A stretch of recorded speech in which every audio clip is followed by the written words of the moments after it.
સુરત ગ્રામ્ય જિલ્લાના પાલોદ પોલીસ સ્ટેશનના પોલીસ ઇન્સ્પેક્ટર એજે રાણા તથા પીએસઆઈ ગોવળિયાને સંયુક્ત રીતે બાતમી હકીકત મળેલી કે મુંબઈથી અમદાવાદ જતા નેશનલ હાઈવેના ટ્રેક પર બંસી હોટલની પાછળ કેટલાક ઇસમો કેટલાક ટેન્કરો છે રોકી અને એની અંદરથી જ્વલનશીલ પ્રવાહી કેમિકલ છે એની ચોરી કરી રહેલ છે.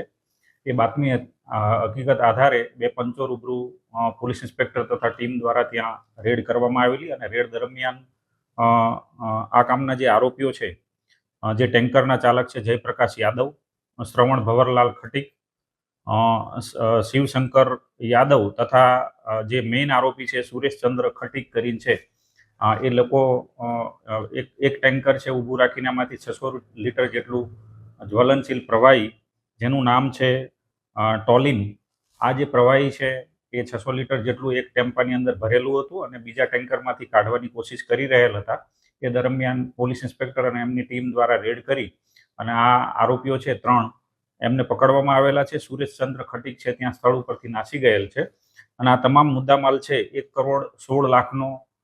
પોલીસ દ્વારા જપ્ત કરવામાં આવેલો છે. એની સાથે સાથે 2 ટેન્કર અને એક છોટા હાથી ટેમ્પો છે એને પણ સીઝ કરવામાં આવેલો છે. એ ઉપરાંત આ જે જ્વલનશીલ પદાર્થ છે કાઢવા માટેના જુદા જુદા મોટર,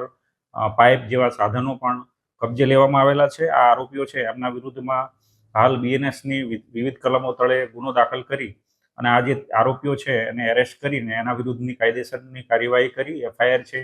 એ લોન્ચ કરવામાં આવેલી છે અને એમના વિરુદ્ધમાં ગુનો દાખલ કરી અને તપાસ ચાલુ કરવામાં આવેલી છે.